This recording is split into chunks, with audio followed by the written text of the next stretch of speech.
Ako ngayon ay maglulumpiang singkamas. Yung singkamas na dala ng aking anak na panganay. At ayan, akin na siyang nabalatan.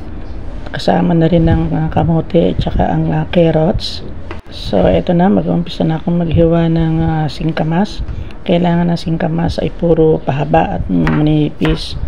At bago nga pala hiwain ang mga gulay nito, kailangan ito ay mga hugas na para hindi na siya huhugasan kasi yung katas ng singkamas siya yung magiging sabaw niya mamaya pagka aking siyang niluto, kaya ganyan dapat ang hiwa, mahahabang maninipis. Kasama na rin syempre ang kamoteng baging, ganun din ang hiwa, maninipis.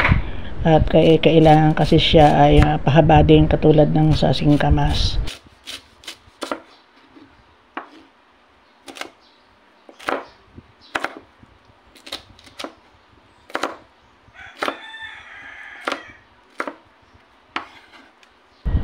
At ganyan nga, yan, puro pahaba katulad ng singkamas.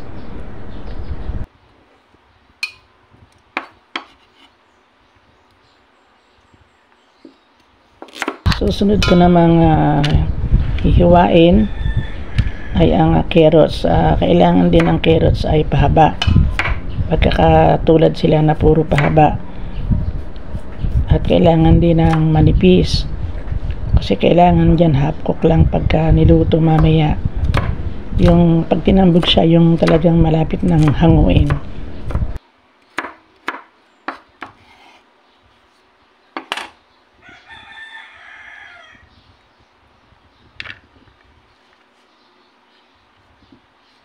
At katulad ng singkamas, carrots, kamoteng baging, kailangan ang Baguio beans ay pahiwa din ng hiwa. Yan ang turo sa akin nung araw ng mga biyanan ko mismo at saka ng aking magulang, nanay ko, na lagi kami nagluluto ng singkamas. Katulad din nila, pati repolyo, kailangan mahahaba din ang hiwa.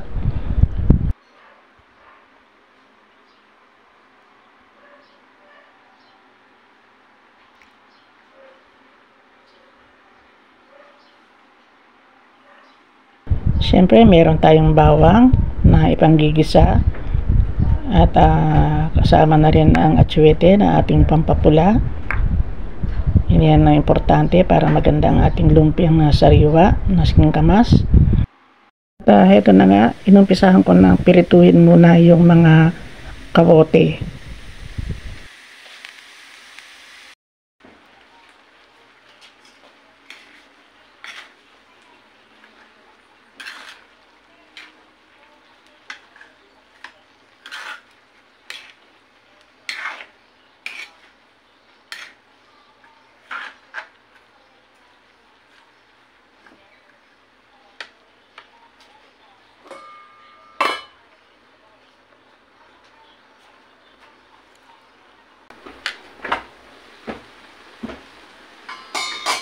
Yan, isa ko na siya sa bawang, sibuyas, saka yung ating atsuete. Ganun din ang ating hipon, manok. Wala lang itong pork kasi hindi pwedeng kumain. Ayaw niya nang kumain ng pork. Hindi siya kumakain ng may baboy. Kaya hipon, manok. Dapat nga meron pa itong yung ayun, okwa, hindi ko na nilagyan.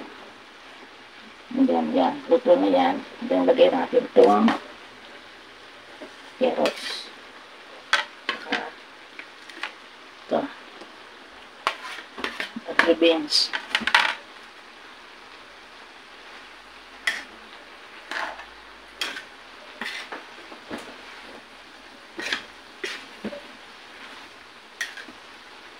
Wala natin maluto. Tikman ko kung maalat o ano lang, kung saan kulang. Hindi ko siya sinabawan kasi yung katas ng singkamas ang sabaw niya.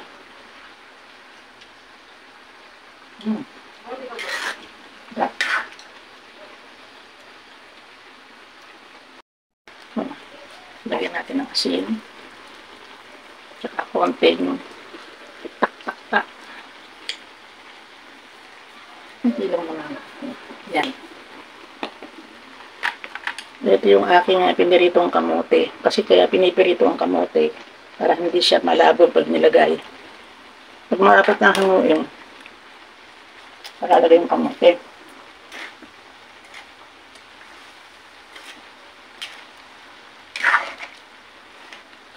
Ang nagpapasarap din sa sa lumpiang sariwa na ganito yung sauce. Ngayon yung gagawa ko ng sauce.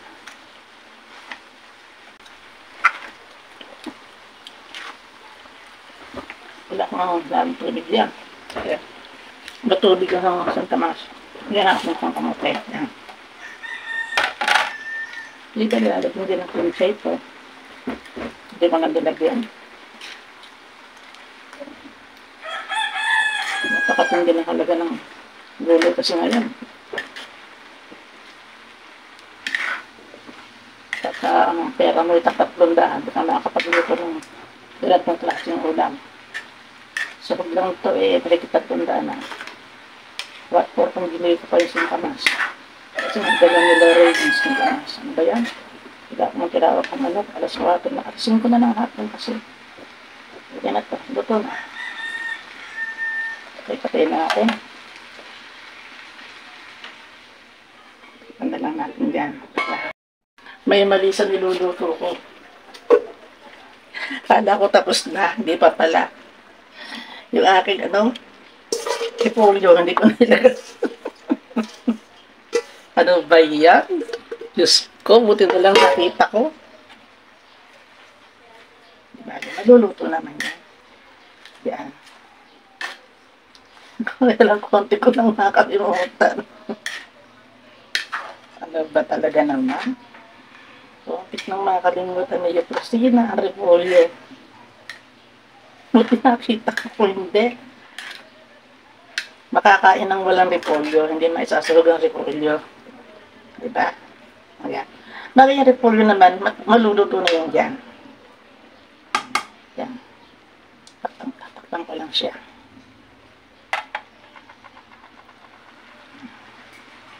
Maluluto na yung dyan. So, ito na yung sauce na aking nilunaw. Tubig, harina, asin, toyo, at saka importante ang sugar. So, ito na. Ako na yung magbabalot. Siyempre, importante ang lechugas, tsaka yung pambalot ng lumpia. Lagay na natin ang ating luto ng lumpiang singkamas. Ganyan.